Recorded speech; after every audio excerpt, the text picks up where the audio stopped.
Hello, listeners, and welcome back to Everyday Health Stories, the podcast where we dive into the fascinating world of medical science, unraveling mysteries about health and the human body through the power of storytelling. Today's episode is a real eye-opener. Get this, our fat cells might actually have memories. And not just memories, but ones that could sabotage our weight loss efforts long after we've shed the pounds. That's right, Anna. Imagine if your body held onto a secret diary of every unhealthy habit, every extra pound, and even your successful weight loss efforts. This diary, if you will, isn't just a poetic idea. It's called obesogenic memory. A secret diary in my fat cells? That's both fascinating and a little unnerving. But hold on, what exactly is this memory, and why would our bodies even bother holding on to it? Great question. To answer that, we need to touch on something called epigenetics. Picture your DNA as a grand piano. Every key represents a gene, your body's instructions for how to function. Now, epigenetics is like the sheet music that decides which keys are played and how often. It doesn't rewrite the keys, but it changes the song. So it's like remixing the DNA playlist without touching the original recording? Exactly. And when it comes to obesity, this remix can leave a lasting impression on your fat cells. It can tweak how these cells work, how they store energy, and even how they respond to weight loss. Wow. So this isn't just about losing weight, it's about reprogramming those fat cells. Is this why some people find it so hard to keep the weight off even when they're doing everything right? You're spot on, Anna. This memory can make fat cells less responsive to changes in diet or exercise. Think of it as a stubborn friend who insists on sticking to their old habits no matter how much you try to convince them otherwise. I know a few stubborn friends like that, but seriously, how does this memory even form? Is it just from gaining weight, or does it stick around after you lose it too? That's the tricky part. Studies like the one we're discussing today show that even after significant weight loss, these epigenetic changes in fat cells can linger. It's like a shadow that follows you. This helps explain why so many people experience the dreaded yo-yo effect, where they lose weight only to gain it back, often faster than before. Wow, so it's not just about willpower or discipline. There's a real biological reason behind these struggles.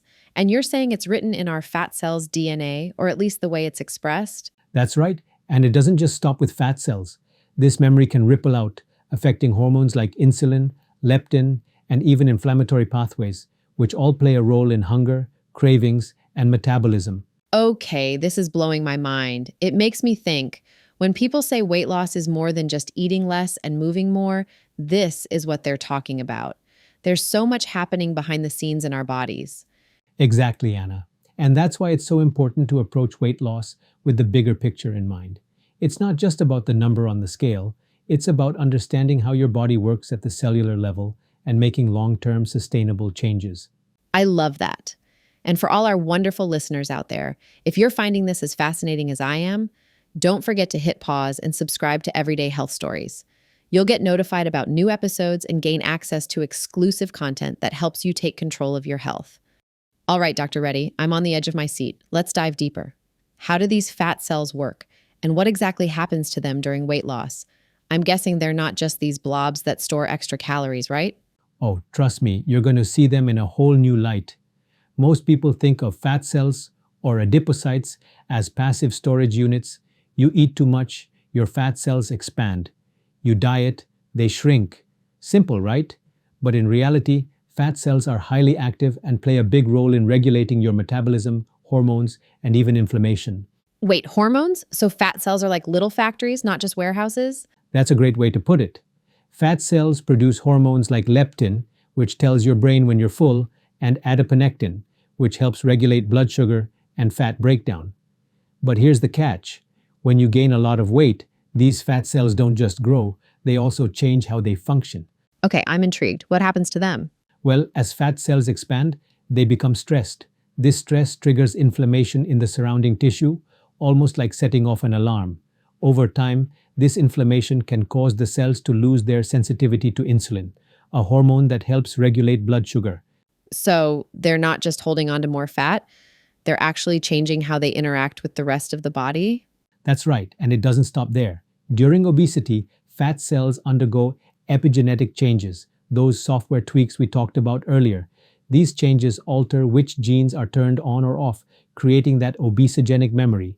Even after you lose weight, This memory can stick around, affecting how your fat cells respond to future challenges, like a high-fat diet or even a single indulgence. Wow, so losing weight doesn't just reset everything, the cells still remember? Unfortunately, yes, studies have shown that after significant weight loss, whether through diet or bariatric surgery, fat cells still carry these epigenetic markers. They're less responsive to insulin, more prone to storing fat, and can even send signals that promote inflammation. That explains a lot about why it's so hard to keep the weight off. But why does this memory even exist? Is it some kind of survival mechanism? Great question. Some researchers believe it's an evolutionary holdover. In times of scarcity, having fat cells that could quickly store energy might have been a survival advantage. But in today's world, with an abundance of food, this same mechanism can work against us. Okay, so it's not our fault. Our bodies are kind of wired this way. But does this mean we're doomed to a lifetime of yo-yo dieting? Not at all. While this memory does make things challenging, understanding it gives us tools to fight back. For example, adopting anti-inflammatory diets, focusing on metabolic flexibility, and using strategies like fasting can help reprogram how your fat cells behave. That's a relief. So let's get practical. What did the studies you mentioned find about these strategies? What actually works to manage or even reverse this obesogenic memory? Let's take a closer look at some of the cutting-edge research. For instance, studies on mice and humans show that combining dietary interventions with exercise and even specific fasting protocols can help reduce inflammation and improve how fat cells function. But here's the kicker: these changes need to be long-term to stick. Long-term, like forever? Well, think of it this way. It's less about perfection and more about consistency. Small, sustainable changes over time can make a big difference. All right, so far we've uncovered the science of obesogenic memory and why fat cells are so much more than just storage units. Now, Dr. Reddy, I think what everyone listening really wants to know is, how do we fight back? What can we do to make this biological memory work for us, not against us? Are there interventions out there that can help prevent the dreaded yo-yo effect? Great questions, Anna. And the good news is, while we can't completely erase this memory, at least not yet, we can manage it and even retrain our fat cells to behave more favorably. It starts with a few key strategies. All right, hit me with the first one. Number one is adopting an anti-inflammatory diet. The epigenetic memory of obesity is often tied to chronic inflammation in fat cells. Foods rich in antioxidants and omega-3 fatty acids, like fatty fish, walnuts, flax seeds, and dark leafy greens, can help reduce this inflammation. So, it's less about cutting calories and more about changing what's on your plate? Yes, for example, swapping out processed foods and refined sugars for whole, nutrient-dense options can make a huge difference. And don't forget fiber. It feeds the good bacteria in your gut, which can also influence how your fat cells function. Got it. Anti-inflammatory, fiber-rich food sounds doable. What's next? Next is exercise, but not just any kind. Resistance training and high-intensity interval training, HIIT, are particularly effective. They improve metabolic flexibility, which is your body's ability to switch between burning carbs and fat efficiently.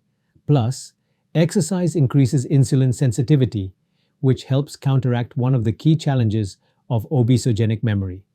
So exercise isn't just about burning calories, it's actually retraining your body to use energy better? That's right, and consistency matters more than intensity. Even 30 minutes a day of combined resistance and aerobic exercise can yield significant benefits over time. Okay, I'm loving these practical tips. What about fasting? I've been hearing a lot about intermittent fasting lately. Can it help reset this memory? Absolutely. Intermittent fasting, particularly time-restricted eating, can reduce insulin levels, promote fat burning, and even activate a process called autophagy. Autophagy is like a cellular cleanup crew. It clears out damaged components, improving how fat cells respond to metabolic signals. That's so cool. Is there a specific fasting schedule you recommend? It depends on the individual, but a 16-to-8 schedule, where you fast for 16 hours and eat during an 8-hour window, is a great starting point for most people. It's manageable and aligns well with our natural circadian rhythms. All right, we've covered diet, exercise, and fasting. Anything else we should add to this toolkit? Yes, stress management is another big one.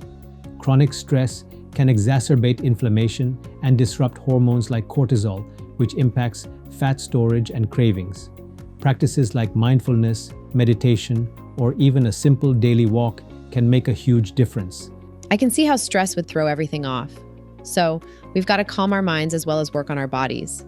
Exactly. And one more thing, be patient with yourself. It can take weeks or even months to see the effects of these changes, especially if you're trying to counteract years of epigenetic memory. But consistency is key. This has been so enlightening, Dr. Reddy. To recap, we've got anti-inflammatory diets, regular exercise, intermittent fasting, and stress management as our top strategies. Anything else you want to leave our listeners with? Just a reminder that this journey isn't about perfection.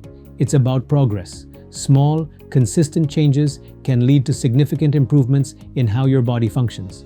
And while obesogenic memory can make weight maintenance a challenge, it's not insurmountable. That's such an empowering message. Listeners, if you're inspired by today's episode, take a moment to subscribe to Everyday Health Stories so you don't miss more amazing insights like these. And remember, as always, this podcast is for informational purposes only. Be sure to consult your healthcare provider for any specific medical advice. Thanks so much, Dr. Reddy, for sharing your expertise today. I'm feeling hopeful, and I hope our listeners are too. We'll see you next time on Everyday Health Stories. Until then, take care of yourselves and keep striving for better health.